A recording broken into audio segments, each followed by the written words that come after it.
वाली सीतांशी और सावित्री जैसी मेरी माताएं, सुदूर अंचल से आए हुए सभी मान भाव, तदुपरांत इस पांडाल में बैठे सभी भक्तजन, पूजनीय प्रातिष्मणीय वंदने मेरी इष्ट मां चामुंडा को मैं नमन करती हुई और मां शारदे की सुंदर छवि को मैं हृदय में बसाती हुई राधापद घनश्याम को शीश झुकाती हुई इस व्यास गद्दी पर बैठकर वो आख्यान सुनाने के लिए जा रही हूँ, जो आख्यान श्री सुखदेव जी ने महाराज परीक्षित को श्रवण कराया था। तो कल आपने कथा में सुना कि सीता मैया ने जब गौरी माँ की स्तुति की तो गौरी माँ ने उन्हें आदेश दे दिया, और जब गौरी माँ का आदेश मिल गया तो किशोरी जी अपने महलों में आई हैं और घर आकर के सीता जी माँ सुनैना से कहते हैं कि मैया हमें आने में देरी होगी, हमें क्षमा कीजिए,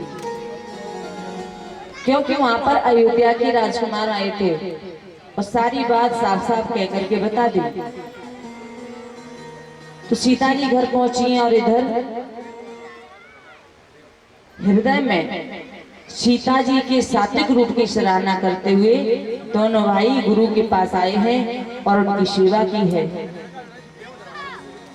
राघव ने जनक किशोरी की सारी बातें गुरु जी को बता दी और उसी समय विश्वामित्र जी के मुख से आशीर्वाद निकल गए हैं कि सफल मनोरथ हो तुम्हारे, राम लखन सुन भये सुखारे।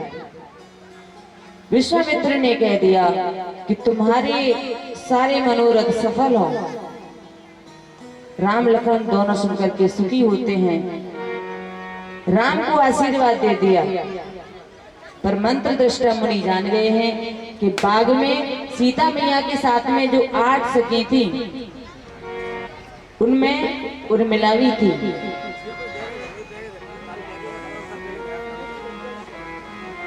राम लखन दोनों को आशीर्वाद दिया है। उर्मिला ने भी लखन जी को देख लिया था बाग में, तो दोनों को आशीर्वाद दिया है। वरना लक्ष्मण जी तो वैरागी थे, राघव को ही आशीर्वाद दे दी होती। लेकिन रसिक महात्माओं का ये मंतव्य है कि राम सीता के साथ में लखन उर्मिला का भी बाग में मिलन हो गया था। राम लखन खुश हुए हैं और रात का समय फिर हुआ और दोनों गुरु भाई गुरु की चरण सेवा में लग गए हैं। विश्वामित्र जी बहुत मना करते हैं लेकिन फिर भी मानते नहीं हैं।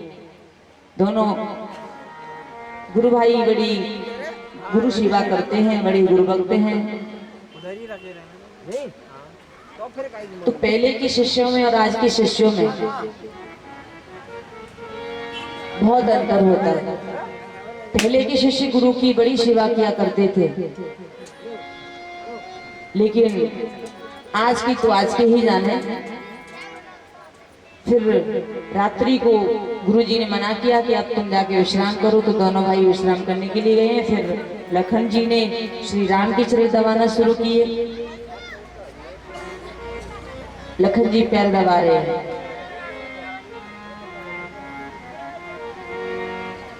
अब लखन जी यहाँ पर पैर दबाने लगे हैं।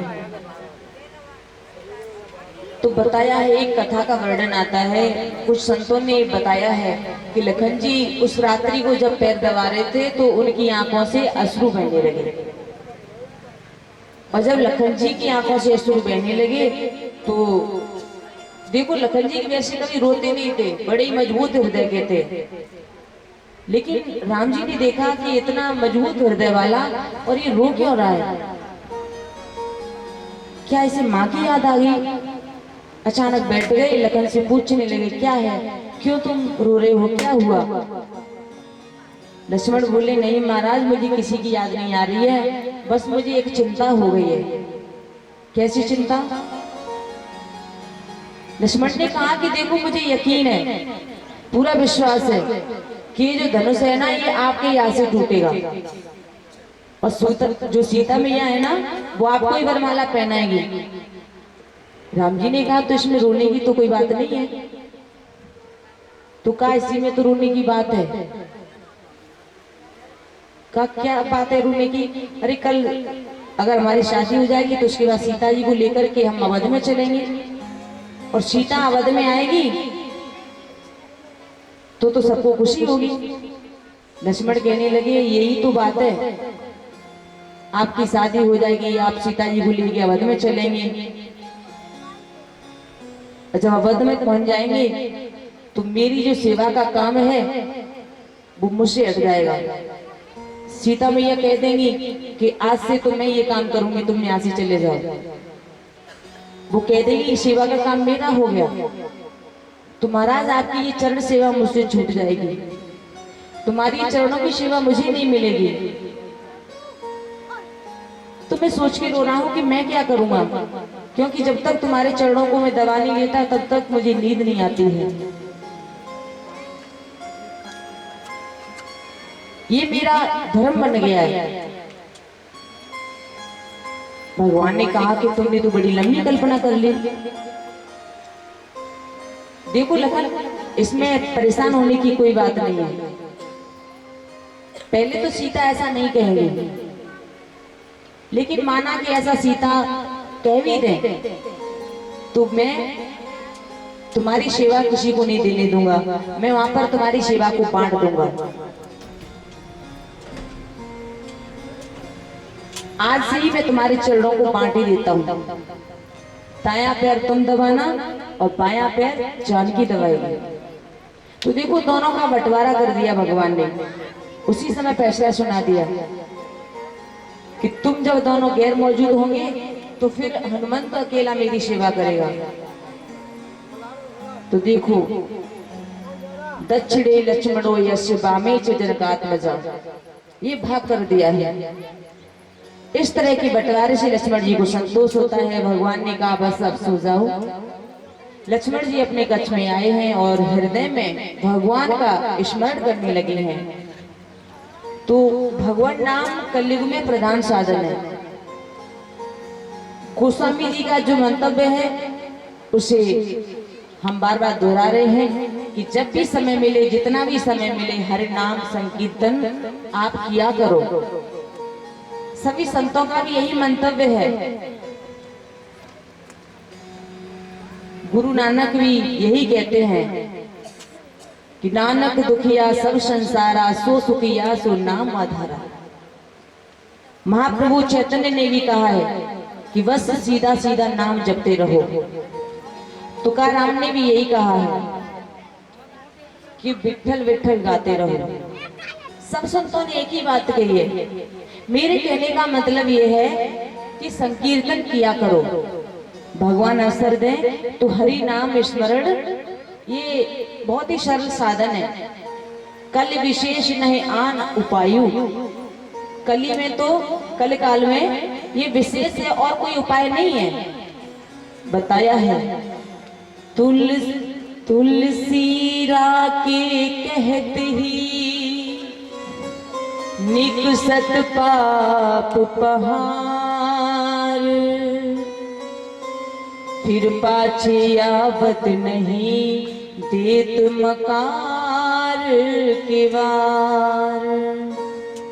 जितना समय मिले हरि नाम जपो। लक्ष्मण जी भगवान का नाम गुनगुनाने लगे हैं, सो गए हैं। सुबह हुआ, बस धनुष यज्ञ का वही समय था। तो राजा जनक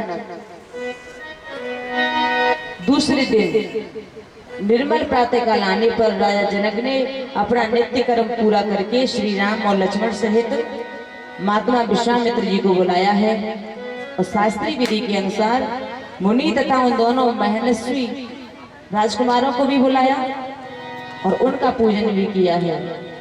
भगवन स्वागतम ते अस्तु किम करोमि तवानध्य,